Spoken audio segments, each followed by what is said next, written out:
ಬಿಸಿಲು ನೆರಳಿನ ಹಾದಿ, ದಿವ್ಯ ಸ್ಫೂರ್ತಿಯ ಹಾದಿ, ಜ್ಞಾನ ಜ್ಯೋತಿಯ ಹಾದಿ, ಹೊಸ ಬೆಳಕಿನ ಹಾದಿ, ಕಾರ್ಮೋಡ ಸೆರೆದು ಹೊಂಬೆಳಕ ಕಂಡ ಹಾದಿ, ಶಿವಶಕ್ತಿ ತುಂಬಿ ನವ ಚೇತನ ಕೊಟ್ಟ ಹಾದಿ. ಸಮಸ್ಯೆ ಎಂಬ ಸಮರದಲ್ಲೂ ಪ್ರಭು ಕೈ ಹಿಡಿದ ಹಾದಿ, ಪರಮಾತ್ಮನ ಛತ್ರ ಛಾಯೆಯ ಹಾದಿ, ಹೊಸ ಸೃಷ್ಟಿಯ ಹೊಸ ಸಂಕಲ್ಪದಲ್ಲಿ, ಅನುಭವದ ಹಾದಿಯಲ್ಲಿ, ಅನುಭವದ ಈ ಹಾದಿಯಲ್ಲಿ. ಕೊಳ್ಳೇಗಾಲವು ಕರ್ನಾಟಕ ರಾಜ್ಯದ ಚಾಮರಾಜನಗರ ಜಿಲ್ಲೆಯ ಒಂದು ಪ್ರಮುಖ ತಾಲೂಕುಗಳಲ್ಲಿ ಒಂದಾಗಿದೆ. ರೇಷ್ಮೆ ನಗರ ಎಂದು ಕರೆಯಲ್ಪಡುವ ಕೊಳ್ಳೇಗಾಲವು ತನ್ನ ಕೈಮಗ್ಗದ ರೇಷ್ಮೆಯ ಸೀರೆ ಉದ್ಯಮಕ್ಕೆ ಹೆಸರುವಾಸಿಯಾಗಿದೆ. ಇಲ್ಲಿ ನಂಜನಗೂಡೇಶ್ವರ ದೇವಸ್ಥಾನ, ಮಲೈಮಾದೇಶ್ವರ ಬೆಟ್ಟಗಳು, ನರಮಹಾದೇಶ್ವರ, ಶಿವನ ಸಮುದ್ರ, ಗುಂಡ್ಕಲ್ ಆನೆಕಟ್ಟು ಮುಂತಾದ ಅನೇಕ ಪ್ರಸಿದ್ಧ ದೇವಾಲಯಗಳು ಮತ್ತು ಪ್ರವಾಸಿ ಸ್ಥಳಗಳಿವೆ. ಇದು BRT ಟೈಗರ್ ರಿಸರ್ವಾಯರ್ ಅನ್ನು ಒಳಗೊಂಡಿದೆ. ಇಲ್ಲಿ ಹುಲಿ, ಚಿರತೆ, ಭಾರತೀಯ ಆನೆ, ಇಂಡಿಯನ್ ಗಾರ್, ಸ್ಲಾತ್ ಕರಡಿ ಮುಂತಾದ ಪ್ರಾಣಿಗಳು ಇಲ್ಲಿವೆ. ಕೊಳ್ಳೇಗಾಲ ಬ್ರಹ್ಮಕುಮಾರಿ ಸೇವಾ ಕೇಂದ್ರದ ಸಂಚಾಲಕಿಯ ರೂಪದಲ್ಲಿ ಆದರಣೀಯ ಪ್ರಭಾ ಅಕ್ಕನವರು ನಿಮಿತ್ತರಾಗಿದ್ದಾರೆ. ಇವರ ಜನ್ಮ 1948ರಲ್ಲಿ ಕರ್ನಾಟಕ ರಾಜ್ಯದ ಮೈಸೂರಿನಲ್ಲಿ ಒಂದು ಧಾರ್ಮಿಕ ಪರಿವಾರದಲ್ಲಾಯಿತು. ಇವರು ಬಾಲ್ಯದಿಂದಲೂ ಭಕ್ತಿಭಾವ, ದಾನ ಪುಣ್ಯ, ಓದು ಬರಹ, ಸಮಾಜ ಸೇವೆ, ಆಧ್ಯಾತ್ಮಿಕತೆ ಮುಂತಾದವುಗಳಲ್ಲಿ ವಿಶೇಷ ಅಭಿರುಚಿಯನ್ನು ಹೊಂದಿದ್ದರು. ಇವರು ಪ್ರೇಮಭಾವ, ಕ್ಷಮಾಭಾವ, ರಮಣೀಕತೆ, ಹರ್ಷಿತ ಮುಖತೆ, ವಿನಮ್ರತೆ, ಧೈರ್ಯತೆ, ನಿರ್ಮಾಣ ಚಿತ್ತದಂತಹ ಮುಂತಾದ ಗುಣಗಳಿಂದ ಸಂಪನ್ನರಾಗಿದ್ದಾರೆ. ಪರಮಾತ್ಮನನ್ನು ಅರಸುತ್ತಾ ಇವರು 1971ರಲ್ಲಿ ಈ ಈಶ್ವರಿಯ ಜ್ಞಾನವನ್ನು ಪ್ರಾಪ್ತಿ ಮಾಡಿಕೊಂಡರು. ಸೇವಾ ಕೇಂದ್ರದ ಶಾಂತಿಪೂರ್ಣ ವಾತಾವರಣ, ಸತ್ಯ ಪರಮಾತ್ಮನ ಪರಿಚಯವು ಇವರನ್ನು ಪ್ರಭಾವಿತರನ್ನಾಗಿ ಮಾಡಿತು. 1971ರಲ್ಲಿ ಇವರು ಸಂಸ್ಥೆಯ ಮುಖ್ಯಾಲಯವಾದ ಮೌಂಟ್ ಆಬುವಿನಲ್ಲಿ ಈಶ್ವರಿಯ ಮಿಲನ ಮಾಡುವ ಸೌಭಾಗ್ಯವನ್ನು ಪಡೆದುಕೊಂಡರು. ಪರಮಾತ್ಮನಿಂದ ವಿಶೇಷ ವರದಾನ ಪ್ರಾಪ್ತಿ ಮಾಡಿಕೊಂಡು ಇವರು ತಕ್ಷಣವೇ ತಮ್ಮ ಜೀವನವನ್ನು ಈಶ್ವರಿಯ ಸೇವೆಯಲ್ಲಿ ಸಮರ್ಪಿತ ಮಾಡಿದರು. ಅಂದಿನಿಂದ ಮೈಸೂರು, ಮಂಡ್ಯ, ಹಾಸನ, ಕೂರ್ಗ, ಚಾಮರಾಜನಗರ, ಬಿಜಾಪುರ ಮೊದಲಾದ ಕಡೆಗಳಲ್ಲಿ ಸೇವೆಯನ್ನು ಸಲ್ಲಿಸುತ್ತಾ 2005ರಿಂದ ಕೊಳ್ಳೇಗಾಲದಲ್ಲಿಯೇ ತಮ್ಮ ಸೇವೆಯನ್ನು ಸಲ್ಲಿಸುತ್ತಿದ್ದಾರೆ. ಜನತೆಗೆ ಈಶ್ವರಿಯ ಸಂದೇಶವನ್ನು ಕೊಡುತ್ತಾ ಇವರು ಅನೇಕ ಆಧ್ಯಾತ್ಮಿಕ ಕಾರ್ಯಕ್ರಮಗಳನ್ನು ಆಯೋಜಿಸಿದ್ದಾರೆ. ವರ್ತಮಾನ ಸಮಯ ಇವರ ಕುಶಲ ನೇತೃತ್ವದಲ್ಲಿ ಒಂದು ಸೇವಾ ಕೇಂದ್ರ, 3 ಗೀತಾ ಪಾಠಶಾಲೆಗಳು ಸೇರಿ 150ಕ್ಕೂ ಹೆಚ್ಚು ವಿದ್ಯಾರ್ಥಿಗಳು ಈಶ್ವರಿಯ ಪಾಲನೆಯನ್ನು ಪಡೆದುಕೊಳ್ಳುತ್ತಿದ್ದಾರೆ. ಓಂ ಶಾಂತಿ. ಶರೀರದ ಹೆಸರು ಪ್ರಭಾಮಣಿ. ಈ ಜ್ಞಾನಕ್ಕೆ ಬಂದಿರೋದು 48ನೇ ಇಸ್ವಿಯಲ್ಲಿ. ನಾನು ಜನ್ಮ ಪಡೆದಿದ್ದು 48ನೇ ಇಸ್ವಿ. ಮತ್ತು ಮೈಸೂರಿನಲ್ಲಿ ನಂದು ಜನನ ಆಗಿದ್ದು. ಚಿಕ್ಕ ವಯಸ್ಸಿಂದನೂ ಕೂಡ ನಮ್ಮ ತಂದೆ ತಾಯಿರು ವೈಷ್ಣವ ಭಕ್ತರಾಗಿ, ವೈಷ್ಣವ ಪೂಜೆಯನ್ನು ಕೂಡ ಕೃಷ್ಣನ ಭಕ್ತರಾಗಿ ಪೂಜೆಯನ್ನು ಸಲ್ಲಿಸ್ತಾ ಬಂದರು. ಆಗ ಜಾಸ್ತಿ ಪೂಜೆ ಮಂದಿರಗಳಿಗೆ ಹೋಗಿ ದಾನ ಧರ್ಮ ಮಾಡೋದು ಇದನ್ನೆಲ್ಲ ತುಂಬ ಮಾಡ್ತಾ ಇದ್ದಿದ್ದರಿಂದ ನಮ್ಮ ತಂದೆ ತಾಯಿಯ ಒಂದು ಸಂಸ್ಕಾರವೇ ನನಗೂ ಸಹ ಬಂತು. ನಾನು ಚಿಕ್ಕ ವಯಸ್ಸಿಂದನೂ ಕೂಡ ದಾನ ಧರ್ಮಗಳನ್ನು ಮಾಡ್ತಾಯಿದ್ದೆ. ಆದರೆ ನಾನು ಓದಿದ್ದು ಕೂಡ ಮೆಟ್ರಿಕ್ SSLC ಹಾಗೂ ವೀಣಾ ವಿದ್ವತ್ತಾಗಿದೆ. ವೀಣಾ ಟೀಚರಾಗಿ ಅನೇಕರಿಗೆ ನಾನು ಪಾಠವನ್ನು ಫ್ರೀಯಾಗಿ ಮಾಡ್ತಾ ಹೋಗ್ತಾ ಇದ್ದೆ. ಹಾಗೂ ನನ್ನ ಜೀವನದಲ್ಲಿ ಪೂರ್ಣ ನಾನು ಅನೇಕರಿಗೆ, ಬಡವರಿಗೆ ದಾನ ಧರ್ಮ ಮಾಡೋದ್ರ ಜೊತೆಯಲ್ಲಿ ಫ್ರೀಯಾಗಿ ವೀಣೆಯನ್ನು ಕೂಡ ನಾನು ಪಾಠವನ್ನು ಮಾಡಿ ಅನೇಕ ಪ್ರಕಾರದಲ್ಲಿ ಕಚೇರಿ ಮಾಡ್ತಾ ಹೆಚ್ಚಿನ ಒಂದು ಲಾಭವನ್ನು ಪಡೆದೆ. ಆಗ ಜನತೆ ತುಂಬ ಆಕರ್ಷಣೆಯಾಗಿ ನನಗೆ ತುಂಬ ಗೌರವವನ್ನು ಸಲ್ಲಿಸ್ತಾ ಇದ್ದರು. ಹಾಗೂ ಸನ್ಮಾನನೂ ಕೂಡ ನನಗೆ ಮಾಡಿದ್ದಾರೆ. ಜೊತೆಯಲ್ಲಿ ನಮ್ಮ ತಂದೆಯವರು ತುಂಬಾ ದಾನ ಧರ್ಮ ಮಾಡುವಂಥ ಸಂದರ್ಭದಲ್ಲಿ ಅವರ ಒಂದು ಜೀವನದಲ್ಲಿ ತುಂಬ ಅಶಾಂತಿಯ ಒಂದು ವಾತಾವರಣನ ಕಲ್ಪಿಸಿದಾಗ ನನಗನ್ನಿಸ್ತು, ಕೃಷ್ಣನ ಭಕ್ತರಾಗಿ ಇಷ್ಟೆಲ್ಲ ದಾನ ಧರ್ಮ ಮಾಡಿದ್ರು ಕೂಡ ಯಾತಕ್ಕೆ ಇವರಿಗೆ ಇಷ್ಟೊಂದು ದುಃಖ, ಇಷ್ಟೇನ ಮನುಷ್ಯನ ಜೀವನ ಅನ್ನುವಂಥ ಒಂದು ತುಂಬ ಫೀಲ್ ಆಗ್ತಾಯಿತ್ತು. ಆಗ ನನ್ನನ್ನು ನಮ್ಮ ಸೋದರತೆಯಾದಂತಹ ಮಗಳು ನನ್ನನ್ನು ಈಶ್ವರಿ ವಿಶ್ವವಿದ್ಯಾಲಯಕ್ಕೆ ಕರ್ಕೊಂಡು ಹೋದರು. ಆ ಸಂದರ್ಭದಲ್ಲಿ ಕರುಣಾಬಾಯಿಜಿಯವರು ನನಗೆ ತುಂಬ ಒಳ್ಳೊಳ್ಳೆ ವಿಚಾರಗಳನ್ನು, ಆಧ್ಯಾತ್ಮಿಕ ಶಿಕ್ಷಣವನ್ನು ನನಗೆ ಕೊಟ್ಟಾಗ ನನ್ನ ಮನಸ್ಸಿನ ಮೇಲೆ ತುಂಬ ಪ್ರಭಾವ ಬಿತ್ತು. ನಾನು ಸಹ ಇಂತಹ ಒಂದು ವಿಶೇಷ ಸೇವೆ ಮಾಡುವಂಥ ಪ್ರೇರಣೆ ಅವರಿಂದ ನನಗೆ ಸಿಕ್ತು. ಆದರೆ ನಾವು ವಿಷ್ಣು ಭಕ್ತರಾದ ಕಾರಣ ಶಿವನ ಬಗ್ಗೆ ಅಷ್ಟೆಲ್ಲ ಒಂದು ಭಾವನೆಗಳು ಉತ್ಪನ್ನ ಆಗಿರಲಿಲ್ಲ. ಅವರು ಸ್ಮಶಾನ ಕಾಯೋನು ಅನ್ನುವಂಥ ಭಾವನೆ ಇತ್ತು. ಅದರಿಂದ ನನಗೆ ಬಹಳ ಬಂಧನವೂ ಸಹ ಆಯಿತು ಈ ಜ್ಞಾನ ಮಾರ್ಗದಲ್ಲಿ ಮುಂದುವರಿಯೋದಕ್ಕೆ. ಆ ಸಂದರ್ಭದಲ್ಲಿ ನಾನು ತುಂಬಾ ಯಾವ ರೀತಿಯಲ್ಲಿ ಈ ಬಂಧನವನ್ನು ಬಿಡಿಸ್ಕೊಳ್ಳೋದು ಅಂತ ತುಂಬಾ ಆಲೋಚನೆ ಮಾಡ್ತಾಯಿದ್ದೆ. ಆದರೆ ಈ ಸೀನಿಯರ್ ಸಿಸ್ಟರ್ ಆದಂಥ ಮೈಸೂರು ಝೋನ್ ಇನ್ಚಾರ್ಜ್ ಲಕ್ಷ್ಮೀಜಿಯವರು ನನಗೆ ತುಂಬ ಒಂದು ಪ್ರೇರಣೆ ಕೊಟ್ಟು, ಧೈರ್ಯವನ್ನು ಕೊಟ್ಟು ನನ್ನನ್ನು ಮುಂದುವರಿಲಿಕ್ಕೆ ಒಂದು ಅವಕಾಶವನ್ನು ಮಾಡಿಕೊಟ್ರು. ಆ ಸಂದರ್ಭದಲ್ಲಿ ನನಗೆ ಖಂಡಿತ ಈ ಆಧ್ಯಾತ್ಮಿಕ ಜೀವನ ನಾನು ಮಾಡಲೇಬೇಕು, ಅನೇಕರಿಗೆ ಈ ಜೀವನದಲ್ಲಿ ಅನೇಕರಿಗೆ ಆದರ್ಶವಾಗಿ ತರಬೇಕು ಅನ್ನುವಂಥ ಒಂದು ಮನೋ ಇಚ್ಛೆಯಿಂದ ನಾನು ಈ ಎಷ್ಟೇ ಬಂಧನ ಇದ್ದರೂ ಕೂಡ ಆ ಬಂಧನ ಬಿಡಿಸ್ಕೊಳ್ಳೋದಕ್ಕೆ ಬಹಳ ಪ್ರಯತ್ನ ಮಾಡಿದೆ. ಆದರೆ ಇಂತಹ ಒಂದು ಬಂಧನದಲ್ಲಿ ನಾನಿದ್ದಂತಹ ಸಂದರ್ಭದಲ್ಲಿ ನನಗೆ ತುಂಬ ಪ್ರಚೋದನೆ ಕೊಟ್ಟಿದ್ದು ಮಧುಬನಕ್ಕೆ ಹೋಗುವಂಥ ಒಂದು ಅವಕಾಶವೂ ಸಿಕ್ತು. ಯಾವಾಗ ಅಂದರೆ ಈ ಜ್ಞಾನ ಮಾರ್ಗದಲ್ಲಿ ನಾವು ನಡೀತಾ ಈ 71ನೇ ಇಸ್ವಿಲಿ ಜ್ಞಾನಕ್ಕೆ ಬಂದೆ. ಆ ಸಂದರ್ಭದಲ್ಲಿ 72ನೇ ಇಸ್ವಿಲಿ ಬಾಬ್ದಾದನ ಮಿಲನ ಮಾಡೋದಕ್ಕೆ ನಾನು ಮಧುಬನಕ್ಕೆ ಹೋದೆ. ಆಗ ಕರುಣಾಜಿಯವರು ವಿಶೇಷವಾಗಿ ಬಾಬ್ದಾದರವ್ರ ಜೊತೆಲಿ ಮಿಲನ ಮಾಡೋದಕ್ಕೆ ನನ್ನ ಪರಿಚಯನೂ ಕೂಡ ಬಾಬ್ದಾದನಿಗೆ ಮಾಡಿಸಿದ್ರು. ಏಕೆಂದರೆ ತುಂಬ ಬಂಧನ ಇದ್ದ ಕಾರಣ ಎಲ್ಲವನ್ನೂ ಕೂಡ ಬಾಬುರಿಗೆ ಹೇಳಿದ್ಮೇಲೆ ಬಾಬುವ್ರು ಹೇಳಿದ್ರು, ನನಗೆ ಮೊದಲೇ ಈ ಮಗುದು ವಿಚಾರ ಗೊತ್ತಿದೆ, ಈ ಮಗು ವಿಶೇಷವಾದಂತಹ ಸಾಧನೆಯನ್ನು ಮಾಡುತ್ತೆ, ವಿಶೇಷವಾಗಿ ಆದರ್ಶ ವ್ಯಕ್ತಿ ಆಗುತ್ತೆ ಅನ್ನುವಂಥ ಒಂದು ವಿಶೇಷವಾದಂತಹ ರೂಪದಲ್ಲಿ ಪ್ರೇರಣೆಯನ್ನು ಕೊಟ್ಟು ಬಾಬ್ದಾದ ನನ್ನ ತಲೆಯ ಮೇಲೆ ತಮ್ಮ ಹಸ್ತವನ್ನು ಇಟ್ಟು ನನಗೆ ಒಂದು 10 ನಿಮಿಷ ಬಾಬ್ದಾದ ಮಿಲನ ಮಾಡಿದ್ರು. ನಂತರ ಬಾಬ್ದಾದರವರು ನನಗೆ ಒಂದು ವರದಾನ ಕೊಟ್ಟರು, ಆಪ್ತೋ ನಿರಂತರಿ ಯೋಗಿ ಅಂತ ಹೇಳಿ. ನೀನು ನಿರಂತರ ಸದಾಕಾಲ ಯೋಗ ಮಾಡುವಂತಹ ಮಗು, ನಿರಂತರ ಯೋಗದಿಂದ ನಿನ್ನ ಸರ್ವ ಬಂಧನವನ್ನು ಬಿಡಿಸ್ಕೊಳ್ಳುವಂತಹ ಮಗು ಅಂಥೇಳಿ ತುಂಬ ಹೊತ್ತು ನನಗೆ ದೃಷ್ಟಿಯನ್ನು ಕೊಟ್ಟು ಬಾಬ್ದಾದ ಪುನಃ ಮತ್ತೊಂದು ಒಂದು ವರದಾನ ಕೊಟ್ಟರು, ನೀವು ವಿಘ್ನ ವಿನಾಶಕರು, ನೀವು ಯಾವುದೇ ಒಂದು ವಿಘ್ನಗಳು ಬಂದರೂ ಕೂಡ ಅದನ್ನು ಜಯಿಸಬಲ್ಲೆ ಅನ್ನುವಂಥ ಒಂದು ವರದಾನ ಕೊಟ್ಟರು. ಫಸ್ಟ್ ನನಗೆ ಬಾಬ್ದಾದ ಕೊಟ್ಟಿರೋದೇ ನಿರಂತರ ಯೋಗಿ, ವಿಘ್ನ ವಿನಾಶಕ. ಈ ಪ್ರೇರಣೆ ಎಷ್ಟು ನನಗೆ ಮಾನಸಿಕವಾದಂತಹ ಶಕ್ತಿಯನ್ನು ಹೆಚ್ಚಿಸ್ತು ಅಂತಂದರೆ, ಬಾಬುವರೇ ನನಗೆ ಇಷ್ಟು ಸಹಜವಾಗಿ ಯೋಗ ಮಾಡುವಂಥ ಪ್ರೇರಣೆ ಕೊಟ್ಟಿರೋದು, ಬಾಬ್ದಾದನೇ ನನ್ನ ಸರ್ವ ವಿಘ್ನಗಳನ್ನು ದೂರ ಮಾಡೋರು ಅನ್ನುವಂಥ ಅತಿ ಹೆಚ್ಚಿನ ಒಂದು ಯುಕ್ತಿಗಳನ್ನು ಬಾಬ್ದಾದನ ಮೂಲಕ ಪಡೆದೆ. ನಂತರ ನನ್ನ ಒಂದು ಜೀವನದಲ್ಲಿ ಅನೇಕ ಪ್ರಕಾರ ಬಂಧನಗಳು ಬಂತು, ಬರಲಿಲ್ಲ ಅಂತಲ್ಲ.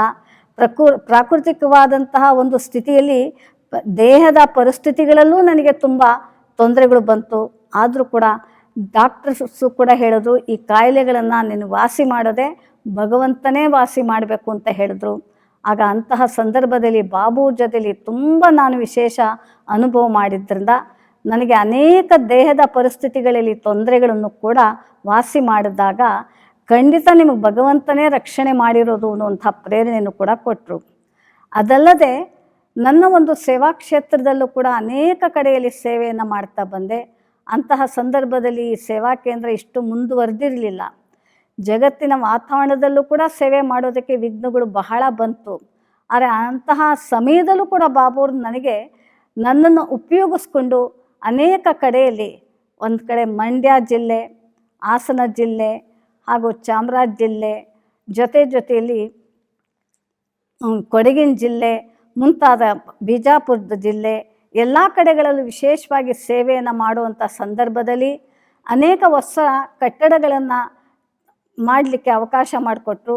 ಆಗ ಅದರ ಇನಾಗ್ರೇಷನ್ ಮಾಡೋದಕ್ಕೂ ಸಹ ಅನೇಕ ದಾದಿಯರು ಕೂಡ ಬಂದು ಬಹಳ ಪ್ರೀತಿಯಿಂದ ಆ ಇನಾಗ್ರೇಷನಲ್ಲಿ ಮುಂದುವರಿಸಿ ಅವ್ರಿಗೂ ಕೂಡ ವಿಶೇಷವಾದಂತಹ ರೀತಿಯಲ್ಲಿ ನನಗೆ ಸನ್ಮಾನ ಮಾಡಿದ್ರು ದಾದಿಯವರು ಕೂಡ. ನಂತರ ದಾದಿಯವರಿಂದ ನನಗೆ ಅನೇಕ ಪ್ರೇರಣೆ ಸಿಕ್ತು. ಹೇಗೆ ಅಂತಂದರೆ, ನಾ ಮಧುಬನದಲ್ಲಿ ಹೋದಂತಹ ಸಂದರ್ಭದಲ್ಲಿ ಪ್ರಕಾಶ್ಮಣಿ ದಾದಿಯವ್ರನ್ನ ನಾನು ಕೇಳಿದೆ, ದಾದಿ ನಿಮ್ಮಿಂದ ನನಗೆ ತುಂಬ ಅಸಂತುಷ್ಟ ಆಗಿದೆ ಅಂತ. ಅದಕ್ಕೆ ಅವ್ರು ಹೇಳಿದ್ರು, ನನ್ನಿಂದ ನಿನಗೇನು ಅಂತಹ ಅಸಂತುಷ್ಟ ಆಯಿತು ಹೇಳು ನೋಡೋಣ ಅಂತಂದರು. ನೀವು ಅನೇಕರನ್ನ ಬಹಳ ಪ್ರೀತಿಯಿಂದ ಮಾತಾಡಿಸಿ ಹೆಚ್ಚಿನ ಸಮಯ ಅವ್ರ ಮುಂದೆ ಕೂತು ನೀವು ವಿಚಾರಗಳನ್ನ ಹೇಳ್ತೀರಾ, ಆದರೆ ನನ್ನ ಜೊತೆಲಿ ಏನೂ ಇಲ್ವಲ್ಲ ಅಂತ. ಆಗ ಅವರು ನನ್ನನ್ನು ತುಂಬ ಪ್ರೀತಿಯಿಂದ ಒಂದು ವಿಚಾರ ಹೇಳಿದ್ರು, ದಾದಿಯವರ ಮನಸ್ಸನ್ನು ನೀ ಗೆಲ್ಲಬೇಕು ಅನ್ನೋದಾದರೆ ನಿನ್ನ ಒಂದು ಆಂತರಿಕ ಜೀವನದಲ್ಲಿ ಸತ್ಯ ಬೇಕು. ಯಜ್ಞದ ಯಾವುದೇ ಒಂದು ಲೆಕ್ಕಾಚಾರಗಳನ್ನು ನೀನು ಸತ್ಯವಾಗಿ ಬಾಬನ ಯಜ್ಞದಲ್ಲಿ ನೀ ಕೊಟ್ಟರೆ ಬಾಬ್ ದಾದಾರ ಮನಸ್ಸನ್ನು ಗೆಲ್ತೀಯ, ಎಲ್ಲ ದಾದಿಯರ ಮನಸ್ಸನ್ನು ಗೆಲ್ತೀಯ, ಪರಿವಾರದ ಮನಸ್ಸನ್ನು ನೀವು ಗೆಲ್ತೀಯ ಅಂತ. ಅಂತಹ ಸಂದರ್ಭದಲ್ಲಿ ದಾದೀಜಿಯವರ ಪ್ರೇರಣೆಗನುಸಾರವಾಗಿಯೇ ನಾ ಇದುವರೆಗೂ ಸಹ ಯಜ್ಞದ ಲೆಕ್ಕಾಚಾರವನ್ನು ಬಹಳ ಸತ್ಯತೆಯಿಂದ ನಾನು ಬರೆದು ಬಾಬುರ ಮುಂದೆ ಪ್ರತಿನಿತ್ಯನೂ ಕೂಡ ಇಡ್ತಾ ಇದ್ದೀನಿ. ಹಾಗೆ ಜಾನಕಿ ದಾದಿಯವರಿಂದನೂ ಕೂಡ ನನಗೆ ತುಂಬ ಪ್ರೇರಣೆ ಸಿಕ್ತು. ಯಾವುದು ಅಂತಂದರೆ, ನಾನು ಮಂಡ್ಯದಲ್ಲಿದ್ದಾಗ ಅನೇಕರು ನನ್ನ ಮೂಲಕ SP, judge, lawyers, bank managers, cashier, ಹೀಗೆ ಅನೇಕ VIPsಗಳ ಸೇವೆಯನ್ನು ಮಾಡುವಂಥ ಸಂದರ್ಭದಲ್ಲಿ ಪುನಃ ಬಾಬುರ ವಾಣಿಯಲ್ಲಿ ನೀನು ವಿಶ್ವ ಕಲ್ಯಾಣ ಮಾಡಬೇಕು ಅಂತ ಪ್ರೇರಣೆ ಸಿಗ್ತಾಯಿತ್ತು. ಆಗ ನನಗನ್ನಿಸ್ತಾ ಇತ್ತು, ಇಂತಹ VIPsಗಳ ಸೇವೆ ನನ್ನ ಮೂಲಕ ಆಗ್ತಾಯಿದ್ರೂ ಕೂಡ ಪುನಃ ಬಾಬಾ ವಿಶ್ವ ಕಲ್ಯಾಣ ಮಾಡಬೇಕು ನೀನು ಅಂತಾರಲ್ಲ. ಈಗ ನಾನು ಏನು ಮಾಡ್ತಾಯಿದ್ದೀನಿ, ಒಂದು ಸೇವಾ ಕೇಂದ್ರದಲ್ಲಿ ಕೂತ್ಕೊಂಡು VIPsಗಳು ಒಂದು 100 ಜನರ ತನಕ ನಾ ಮಾಡಬಲ್ಲೆ, ವಿಶ್ವ ಸೇವೆ ಅಂತೂ ನಾ ಮಾಡ್ತಾಯಿಲ್ಲ, ನಾ ಇರೋದೇ ವೇಸ್ಟ್ ಅಂತ ನಾ ಸಂಕಲ್ಪ ಮಾಡ್ತಾಯಿದ್ದೆ.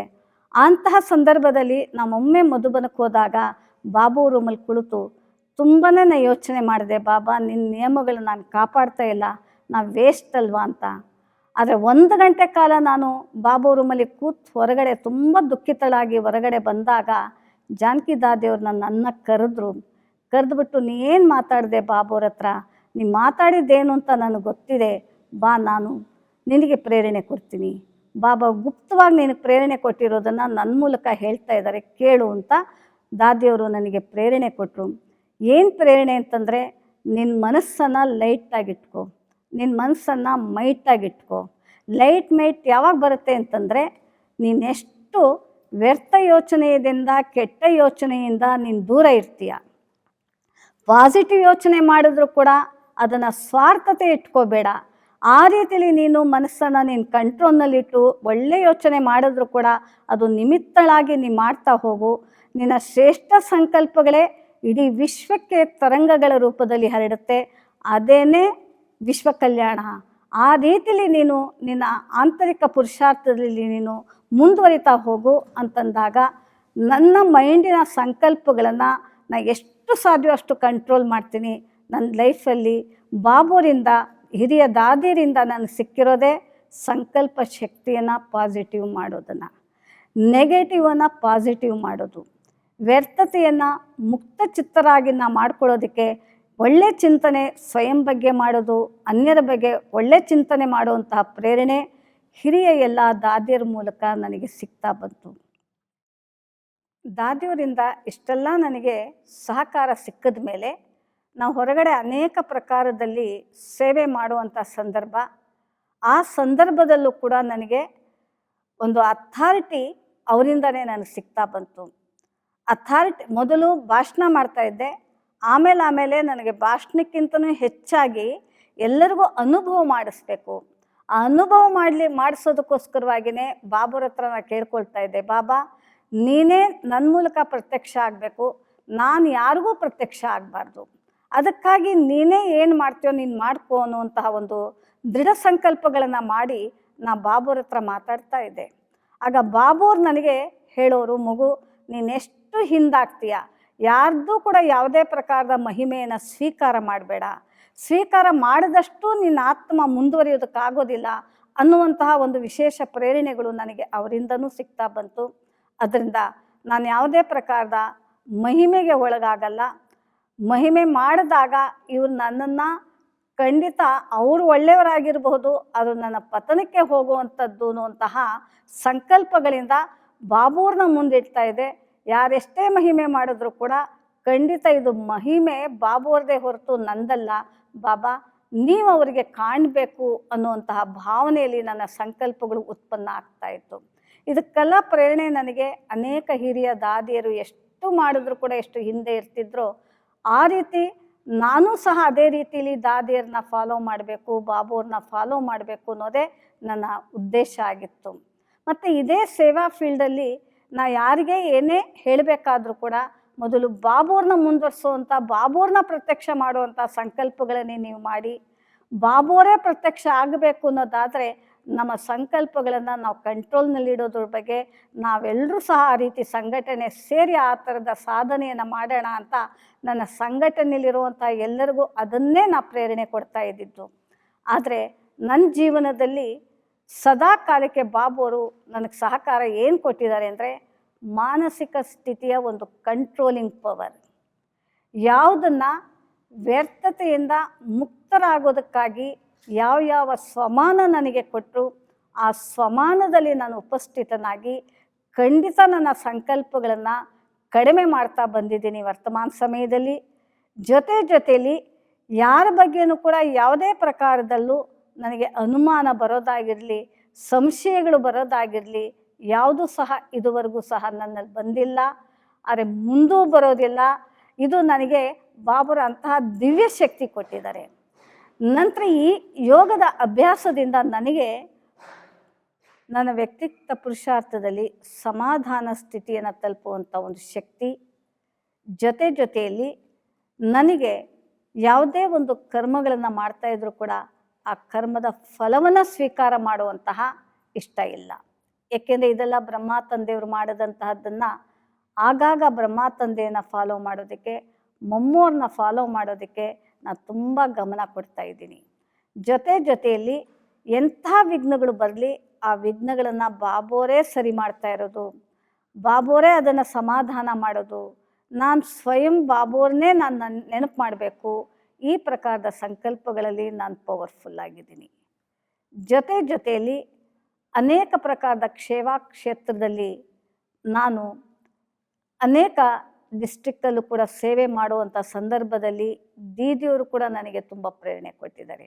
ಮನಮೋಹಿನಿ ದೀದಿಜಿಯವರು ಅವರು ಸಹ ಹೇಳಿದ್ರು, ಇಷ್ಟು ಕಡಿಮೆ ಸಂಖ್ಯೆ ಇದ್ದರೂ ಕೂಡ ನಿನ್ನ ಮನಸ್ಸಿನ ಸಂಕಲ್ಪಗಳ ಪವರ್ಫುಲ್ ಏನು ಮಾಡುತ್ತೆ ಅಂದರೆ, ಸೆಂಟ್ರು ಕಡಿಮೆ ಸಂಖ್ಯೆ ಇದ್ದರೂ ಕೂಡ ನಿನ್ನ ಮನೋವೃತ್ತಿಯ ಸಂಕಲ್ಪಗಳು ಶ್ರೇಷ್ಠ ಇತ್ತು ಅಂದರೆ ಆ ಸೇವಾ ಕೇಂದ್ರ ತುಂಬ ಮುಂದುವರಿಯುತ್ತೆ ಅಂತ ದೀದಿಯವರ ಆಶೀರ್ವಾದ ಕೊಟ್ಟಿರೋದು ಕೂಡ ಇವತ್ತು ನಾವು ಪ್ರಾಕ್ಟಿಕಲ್ ನೋಡ್ತಾ ಇದ್ದೀವಿ.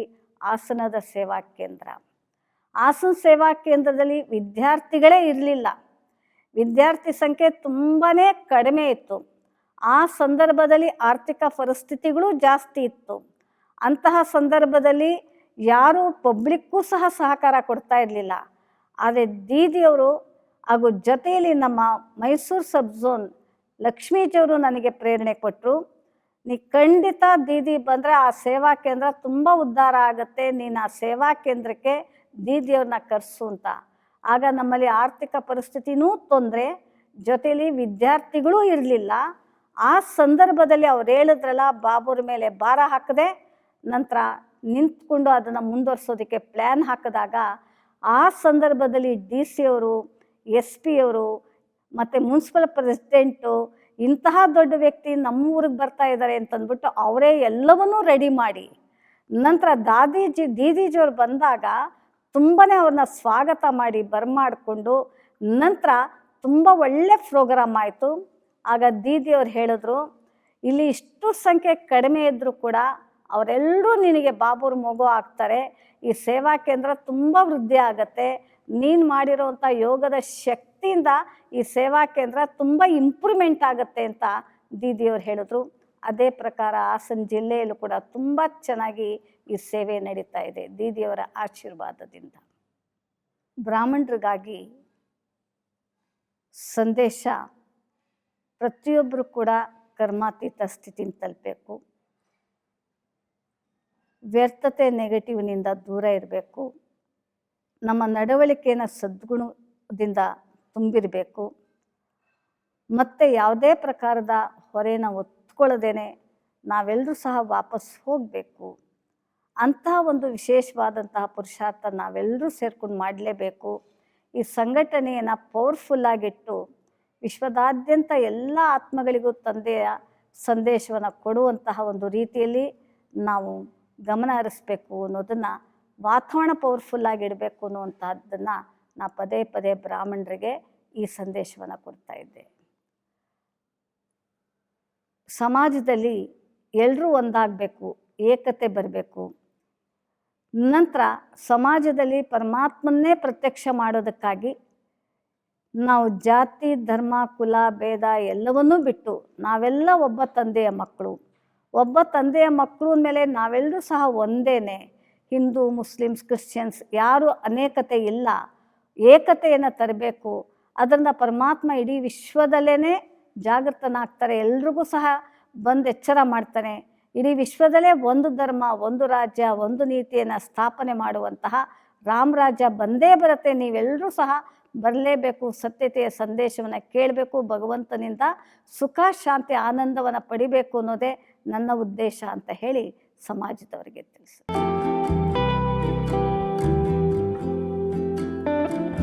ಅವರು ಪ್ರಭಾಮಣಿ ಅಕ್ಕವರು ತುಂಬ ಮಾತೃ ಸ್ವರೂಪದ ದಾದಿಯಾಗಿದ್ದು, ಅವರು ಎಲ್ಲರನ್ನೂ ಪ್ರೀತಿ ವಿಶ್ವಾಸದಿಂದ ಅವರನ್ನು ನೋಡ್ಕೊಳ್ತಕ್ಕಂತಹ ಮನೋಭಾವನೆ ಹೊಂದಿರತಕ್ಕಂತಹವರಾಗಿದ್ದು, ನಮ್ಮನ್ನೆಲ್ಲ ಪ್ರಜಾಪಿತ ಬ್ರಹ್ಮಕುಮಾರಿ ಈಶ್ವರಿ ವಿದ್ಯಾಲಯದ ಬ್ರಹ್ಮನ ಮಕ್ಕಳಾಗಿ ಮಾಡುವಂಥ ಪ್ರಯತ್ನವನ್ನು ಅವರು ಮಾಡಿದ್ದಾರೆ.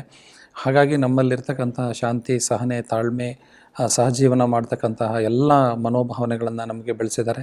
ಇದರಿಂದ ನನಗೆ ವೃತ್ತಿ ಜೀವನದಲ್ಲಿ ನನ್ನಲ್ಲಿರ್ತಕ್ಕಂತಹ ಕೋಪ, ದ್ವೇಷ, ಅಸೂಯೆ ಎನ್ನುವಂಥ ಎಲ್ಲ ರಾಗದ್ವೇಷಗಳ ಭಾವನೆಗಳು ಕೂಡ ಹೋಗಿ ಶಾಂತಿ, ಸಹನೆ, ತಾಳ್ಮೆ ಎನ್ನುವಂತಹ ಒಂದು ಉತ್ತಮ ಧೋರಣೆನ ನನಗೆ ಬೆಳೆಸ್ಕೊಡೋದಕ್ಕೆ ಸಹಾಯ ಮಾಡಿದಂತಹ ಈ ಈಶ್ವರೀಯ ವಿಶ್ವವಿದ್ಯಾಲಯದಲ್ಲಿ ನಾನು ಇನ್ನು ಮುಂದೆನೂ ಕೂಡ ಇದೇ ರೀತಿಯಾಗಿ ನಾನು ಮುಂದುವರಿಸ್ಕೊಂಡು ಹೋಗ್ತೀನಿ.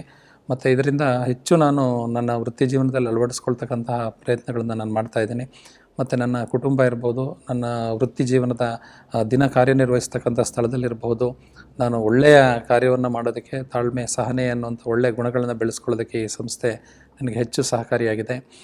ಮತ್ತು ಆತ್ಮ ಅಂದರೆ ಏನು, ಪರಮಾತ್ಮ ಅಂದರೆ ಏನು, ಮತ್ತು ಆತ್ಮ ಮತ್ತು ಪರಮಾತ್ಮಗಳ ನಡುವಿನ ಸಂಬಂಧ ಹೇಗಿದೆ, ನಮ್ಮಲ್ಲಿರ್ತಕ್ಕಂತಹ ದುರ್ಗುಣಗಳನ್ನು ದೂರ ಮಾಡಿ ಶಾಂತಿ, ಧರ್ಮ, ಸಹನೆ ಎನ್ನುವಂಥ ತಾಳ್ಮೆನ ನಮ್ಮಲ್ಲಿ ಬೆಳೆಸ್ಕೊಳ್ತಕ್ಕಂಥ ಎಲ್ಲ ವಿಶೇಷ ವಿದ್ಯೆಗಳನ್ನು ಇಲ್ಲಿ ನಮಗೆ ತಿಳಿಸ್ಕೊಟ್ಟಿದ್ದಾರೆ. ಅದಕ್ಕಾಗಿ ನಾನು ಈ ಸಂಸ್ಥೆಗೆ ಧನ್ಯವಾದಗಳನ್ನು ಅರ್ಪಿಸ್ತೀನಿ. ನಮಸ್ಕಾರ. ನನ್ನ 2003ರಿಂದ ನಾನು ಈ ಒಂದು ಜ್ಞಾನಕ್ಕೆ ಬಂದೆ.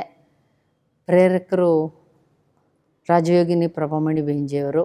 2003ರಲ್ಲಿ ನನ್ನ ಕುಟುಂಬದಲ್ಲಿ ಒಂದು ದುರ್ಘಟನೆ ಆಯಿತು. ಆ ಘಟನೆಯಲ್ಲಿ ನಾವೆಲ್ಲ ನೊಂದಿದ್ವಿ. ಆಗ ಬೇಂಜೆಯವರು ನಮ್ಮಲ್ಲಿಗೆ ಬಂದು ಇಡೀ ಕುಟುಂಬವನ್ನು ಜ್ಞಾನಕ್ಕೆ ತಂದರು.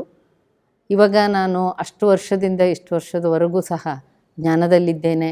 ಬೇಂಜೆಯವರ ಒಂದು ಮಾತೃತ್ವ, ಪ್ರೀತಿ ಎಂಥವರನ್ನು ಸೆಳೆಯುವಂತಹ ಒಂದು ಶಕ್ತಿ, ಅದ್ಭುತ ಶಕ್ತಿ ಬೇಂಜೆಯವರಲ್ಲಿದೆ. ಪ್ರಭಾಮಣಿ ಬೇಂಜೆಯವರ ಈ ಒಂದು ಬಾಬಾವ್ರ ಹತ್ರಕ್ಕೆ ಕರ್ಕೊಂಡೋಗುವಂಥದ್ದು, ಮತ್ತು ಈಗ ಪ್ರತಿ ದಿವಸದ ಕ್ಲಾಸ್ನಲ್ಲೂ ಸಹ ಅಂತಿಮ ಸಮಯ ಬರ್ತಾ ಇದೆ, ನಾವು ಹೇಗೆ ಈ ಒಂದು ಲೌಕಿಕದಲ್ಲಿ ನಾವು ಅದಕ್ಕೆ ತಯಾರಾಗಬೇಕು ಅನ್ನೋದನ್ನು ವಿಶದವಾಗಿ ಪ್ರತಿ ದಿವಸ ಹೇಳ್ತಾ ಇರೋದ್ರಿಂದ ಇವತ್ತು ನಾವು ಸಹ ಆ ಒಂದಕ್ಕೆ ತಯಾರಾಗುವಂತಹ ವ್ಯವಸ್ಥೆಗಳನ್ನ ನಾವು ಸಮಾಜದಲ್ಲಿ ಮಾಡ್ತಾ ಇದ್ದೇವೆ. ಮತ್ತು ನನ್ನ ರಾಜಕೀಯ ಜೀವನದ ಗೊಂದಲಕ್ಕೆ ಈ ಒಂದು ಜ್ಞಾನ ಬಹಳ ಶಾಂತಿ, ಸಮಾಧಾನವನ್ನು ಕೊಟ್ಟಿದೆ. ಅದರಲ್ಲೂ ಬೇಂಜೆಯವರ ಕ್ಲಾಸ್ಗೆ ಬಂದಾಗ ಆ ಒಂದು ಶಾಂತಿ, ಸಮಾಧಾನ ಸಂಪೂರ್ಣವಾಗಿ ಸಿಗುವಂತಾಗಿದೆ. ಹಾಗೆ ಬೇಂಜೆಯವರ ಇಷ್ಟು ವರ್ಷದ ಅವರ ಸಾಧನೆ, ತಪಸ್ಸನ್ನು ಪೂರ್ತಿಯಾಗಿ ಈ ಒಂದು ಕೇಂದ್ರಕ್ಕೆ ಎರೆದಿದ್ದಾರೆ. ಇಲ್ಲಿ ಪ್ರತಿಯೊಂದು ಮಗುವೂ ಸಹ ಬೇಂಜೆಯವ್ರನ್ನ ನಾವು ನೆನೆಸ್ಕೋಬೇಕಾಗಿದೆ. ಮತ್ತು ಅಂತಹ ಒಂದು ಅದ್ಭುತ ಶಕ್ತಿ ಬೇಂಜೆಯವರಲ್ಲಿದೆ. ಅಂದರೆ ಜ್ಞಾನಕ್ಕೆ ಬಂದಾಗ ನನಗೆ ಒಂದು ಅನಿಸಿಕೆ ಇತ್ತು. ಏನು ಅಂದರೆ, ಬ್ರಹ್ಮ ಬಾಬಾ ಮತ್ತು ಮಮ್ಮ ಅವರ ಲೈಫ್ ಹಿಸ್ಟ್ರಿಯನ್ನು ಓದಿದಾಗ, ಕೇಳಿದಾಗ ನಾನು ಬೇಗ ಬರಬೇಕಿತ್ತು, ಅವ್ರ ಪಾಲನೆಯನ್ನು ಪಡಿಬೇಕಾಯಿತು ಅಂತ ಆ ಒಂದು ಬಯಕೆ ನನ್ನಲ್ಲಿತ್ತು. ಆದರೆ ನಾನು ಬಂದದ್ದು ಲೇಟು ಅಂತ ಅನ್ನಿಸ್ತಾ ಇತ್ತು. ಆನಂತರ ನಾನು ಸಮರ್ಪಣೆಯಾಗಿ ಇವ್ರ ಜೊತೆಯಲ್ಲಿ ಪಾಲನೆಯನ್ನು ಪಡೆದಾಗ ಅದರ ಒಂದು ಫೀಲಿಂಗನ್ನು ಶಿವಬಾಬಾ ಅವರು ಅಕ್ಕವರ ಮೂಲಕ ನನ್ನಿಂದ ತೆಗೆದ್ರು. ಅಕ್ಕವರು ಯಾವ ರೀತಿ ಪಾಲನೆ ಕೊಡ್ತಾರೆ ಅಂದರೆ, ಯಾವ ರೀತಿ ಬ್ರಹ್ಮಬಾಬಾ ಅವರು ಕರ್ಮದ ಮೂಲಕ ಮಕ್ಕಳಿಗೆ ಶ್ರೀಮತವನ್ನು ತಿಳಿಸ್ಕೊಡ್ತಿದ್ರು. ಯಾಕೆಂದರೆ ಬಾಯಿಂದ ಹೇಳಿದ್ರೆ ಮಕ್ಕಳು ಕೇಳಲ್ಲ ಅನ್ನೋದಕ್ಕೆ ಬ್ರಹ್ಮಬಾಬಾ ಅವರು ಮಾಡಿ ತೋರಿಸಿ ಕಲಿಸ್ತಿದ್ರು. ಆ ರೀತಿ ಅಕ್ಕವರು ಪ್ರತಿಯೊಂದನ್ನು ಕೂಡ ಶಿವಬಾಬಾ ಅವರ ಒಂದು ಶ್ರೀಮತವನ್ನು ನಮಗೆ ಕಲಿಸ್ಕೊಡ್ತಾ ಹೋದರು. ಲೌಕಿಕವಾಗಿ ನಾವು ಸಾಮಾನ್ಯವಾಗಿ ವಸ್ತುಗಳನ್ನು ತುಂಬ ವೇಸ್ಟ್ ಮಾಡ್ತಾಯಿದ್ದು, ಹಾಗಾಗಿ ಅವರು ಯಾವ ರೀತಿ ವೇಸ್ಟ್ ಮಾಡದೇ ರೀತಿ ಹೇಗೆ ಮಾಡಬೇಕು ಅನ್ನುವಂಥ ಪಾಲನೆಯನ್ನು ಕೊಟ್ಟರು. ಅದೇ ರೀತಿ ಮಮ್ಮವರು ಯಾವ ರೀತಿ ಪಾಲನೆ ಕೊಡ್ತಿದ್ರು ಅಂದರೆ, ಇಬ್ಬರು ಜಗಳದಲ್ಲಿ ಯಾವ ರೀತಿ ಅವರನ್ನು ಹೊಂದಾಣಿಕೆ ಮಾಡ್ತಿದ್ರು, ಹೇಗೆ ಮಾಡ್ತಿದ್ರು, ಮತ್ತು ಮುನ್ಸ್ಕೊಂಡಾಗ ಯಾವ ರೀತಿ ಇರಬೇಕು ಅದನ್ನು ಕೂಡ ಮಮ್ಮವ್ರ ರೀತಿಯೇ ಪಾಲನೆಯನ್ನು ಕೊಟ್ಟರು. ಆಗ ನನಗೆ ಅವರ ಪ್ರತಿಯೊಂದು ಪಾಲನೆಯಲ್ಲೂ ಕೂಡ ಬ್ರಹ್ಮಬಾಬವರು ಮತ್ತು ಮಮ್ಮವರು ಕಾಣೋಕ್ಕೆ ಶುರುವಾದರು. ನಾನು ಬಂದದ್ದು ಲೇಟ್ ಇಲ್ಲ, ನಾನು ಹಾದಿಯಲ್ಲೇ ಬಂದಿದ್ದೀನಿ. ಯಾಕೆಂದರೆ ನನಗೆ ಮಮ್ಮ ಮತ್ತು ಬಾಬವರು ಇಬ್ಬರು ಸಿಕ್ಕಿದ್ದಾರೆ. ಇವರ ಪಾಲನೆ ಮೂಲಕ ಅವರಿಬ್ಬರು ನನಗೆ ಸಿಕ್ಕಿದ್ದಾರೆ. ಮತ್ತು ಮಮ್ಮ ಬಾಬವರು ಇಬ್ಬರು ಕೂಡ ನನಗೆ ಪಾಲನೆಯನ್ನು ಕೊಡ್ತಾ ಇದ್ದಾರೆ ಅಂತ ಆ ರೀತಿ ಫೀಲಿಂಗ್ಸು ಶುರುವಾಯಿತು. ಎಂದು ನಾನು ಪ್ರಜಾಪಿತ ಬ್ರಹ್ಮಕುಮಾರಿ ಈಶ್ವರ ವಿಶ್ವವಿದ್ಯಾಲಯಕ್ಕೆ ಕಾಲಿಟ್ನೋ, ಆಗ ನಾನು ನೋಡಿರುವಂತಹ ಪ್ರಥಮ ಶಿಕ್ಷಕಿ ಅಂತ ಹೇಳಿದ್ರೆ ಪ್ರಭಾಮಣಿ ಬೆಂಚಿಯವರು. ಸುಮಾರು 22 ವರ್ಷಗಳ ಹಿಂದೆ ಅವರನ್ನು ನಾನು ನೋಡಿದೆ. ಅವರನ್ನು ಯಾವತ್ತು ನಾನು ಯಾವ ನೋಟದಿಂದ ನೋಡಿದ್ನೋ ಅವತ್ತೇ ನನಗೆ ಅವರ ಒಂದು ವ್ಯಕ್ತಿತ್ವ ಅನ್ನುವಂಥದ್ದು, ಅವರ ಮಾನಸಿಕ ವ್ಯಕ್ತಿತ್ವ ಅನ್ನುವಂಥದ್ದು, ಅವರ ವ್ಯಕ್ತಿತ್ವದಲ್ಲಿರ್ತಕ್ಕಂತಹ ಒಂದು ಆಧ್ಯಾತ್ಮಿಕೆ ಅನ್ನುವಂಥದ್ದು, ಅವರ ಒಂದು ಕಣ್ಣಿನಲ್ಲಿರುವಂತಹ ಆತ್ಮೀಯ ನೋಟ ಅನ್ನುವಂಥದ್ದು, ಅವರ ಮುಖದಲ್ಲಿರುವಂತಹ ಆ ಮಂದಹಾಸ ಮತ್ತು ಆ ಗಾಂಭೀರ್ಯತೆ, ಆ ಒಂದು ಘನತೆ ಅನ್ನುವಂಥದ್ದು ನನಗೆ ಬಹಳಷ್ಟು ಆಕರ್ಷಣೆಯನ್ನು ಮಾಡ್ತು. ಸೊ ಅವತ್ತೇ ನಾನು ಡಿಸೈಡ್ ಮಾಡಿದೆ, ವ್ಯಕ್ತಿತ್ವ ಅಥವಾ ಜೀವನ ಅನ್ನುವಂಥದ್ದು ಏನಾದರೂ ನಾನು ನಿರೂಪಿಸ್ಕೊಳ್ಬೇಕು ಅಥವಾ ರೂಪಿಸ್ಕೊಳ್ಬೇಕು ಅಂತ ಹೇಳಿದ್ರೆ ನಾನು ಇವರ ರೀತಿಯೇ ರೂಪಿಸ್ಕೊಳ್ಬೇಕು ಅನ್ನುವಂತಹ ಒಂದು ಆತ್ಮೀಯ ಆಕರ್ಷಣೆ, ಆಧ್ಯಾತ್ಮಿಕ ಲೋಕದ ಆಕರ್ಷಣೆಯನ್ನು ಮಾಡಿರುವಂತಹ ಮಿನುಗುತ್ತಾರೆ ನನ್ನ ಲೋಕದಲ್ಲಿ ಅಂತ ನಾನು ಅವರನ್ನು ಹೇಳ್ಬೋದು. ಹಾಗೆ ನಾನು ಜ್ಞಾನ ಮಾರ್ಗದಲ್ಲಿ ಮುಂದುವರೆದೆ. ನನ್ನ ಕೋರ್ಸ್ ಟೀಚರ್ ಕೂಡ ಅವರೇ ಆದರು. ಜೊತೆಗೆ ಸಾಕಷ್ಟು ಬಂಧನ ಇರೋದರಿಂದ ನಾನು ಮಾನಸಿಕವಾಗಿ ಈ ಒಂದು ತಯಾರಿಯನ್ನು ಮಾಡಿಕೊಂಡೆ. ನಾನು ಆಧ್ಯಾತ್ಮಿಕ ಜೀವನದಲ್ಲಿ ಬದುಕುವಂತಹ ಒಂದು ತರಬೇತಿಯನ್ನು, ಬ್ರಹ್ಮಕುಮಾರಿ ಜೀವನಕ್ಕೆ ಬೇಕಾಗಿರುವಂತಹ ಬುನಾದಿಯನ್ನು, ತಳಪಾಯವನ್ನು ನಾನು ಪಡ್ಕೊಳ್ಬೇಕು ಅಂತ ಹೇಳಿದ್ರೆ ಬೆಂಜಿಯವರ ಮೂಲಕನೇ ನಾನು ಮಾಡ್ಕೊಳ್ಬೇಕು ಅನ್ನುವಂಥದ್ದನ್ನು ನಾನು ನಿರ್ಧಾರ ಮಾಡಿಕೊಂಡೆ.